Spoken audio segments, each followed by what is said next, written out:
na akong planner. Kaya palang natatawa-tawa na ako sa aking gagawin later, okay? Pero huwag kayong man-shock, guys, kasi ako, hindi naman ako ganon. Hindi naman ako mangkukulam. Ididimo ko lang kasi ang mga gold digger daw dito sa Diko, kung di mabangbang ang kanilang mga pride, kinukulam ko daw sila. Kaya mamaya guys, ididemo ko sa inyo kung paano kukulamin ang mga mangkukulam, the real mangkukulam digger.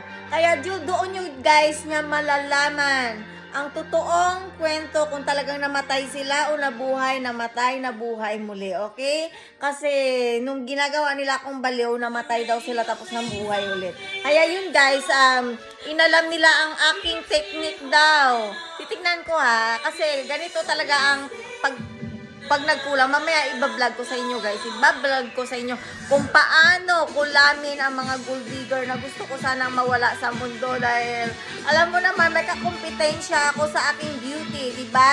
At beauty lang guys, wala yung gold, walang pala-pala ng gold, ganon. Alam ko, sakit ang panga ako kasi may singaw ako. Ayun nga guys, hintayin nyo, okay? Ididemo ko sa inyo kung paano ko daw sila kulamin at ako daw ay isang mangkukulam. Itong cute na to, ito. Sa totoo lang guys, biktima ako. Biktima ako kung paano nila ako patayin behind my back. Kaya yun guys, abangan nyo ha. Alam mo, interesting to. Minsan lang ako mag-vlog ng ganito at patutunayan ko sa inyo guys na buhay pa rin ang mga hasang at kulang-kula pa rin ang kanilang kahasang-hasangan sa baba. Dahil tuloy ang buhay, tuloy ang saya, tuloy ang gugugul, dididig. Ayun nga guys, ayun lang. Okay, bye guys. Have a nice day sa inyong lahat. Abangan nyo ang aking video. Hold on guys, okay?